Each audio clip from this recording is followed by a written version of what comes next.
నువ్వు కష్టపడుతున్నావు, చాలా చేస్తున్నావు, కానీ దేవుని ప్రేమ నీలో మిస్ అయింది. దేవుని ప్రేమ పోయినప్పుడు ఏం జరిగిద్ది? పొరుగువాని మీద ప్రేమ ఉండదు.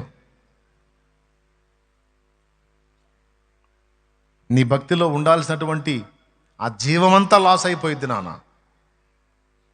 అసాధారణ ప్రేమ ఉండదు, అసాధారణ సంతోషం ఉండదు, అసాధారణమైన సమాధానం ఏవి ఉండవు. కాబట్టి వీటన్నిటికీ ముఖ్యమైనది దైవిక ప్రేమ. అది మిస్ అయ్యావు నాయన, ఎఫెసులోనున్న సంఘపు దూత చూసుకోమన్నాడు. ఈ లోపం మనోడికి అర్థం కాల, ఆయనకు అర్థమైంది. ఇది మీకెందుకు చెప్తున్నాను? ఇది నాతో దేవుడు ఎందుకు మాట్లాడుతున్నాడు? నా నుండే నాతో మాట్లాడుతున్నాడు. ఏంటంటే, నీ లోపములు నీకు అర్థం కావురా అబ్బాయి, నీ లోపములు, నీ బ్రతుకు, నీ చరిత్ర అంతా నాకు అర్థమైద్ది.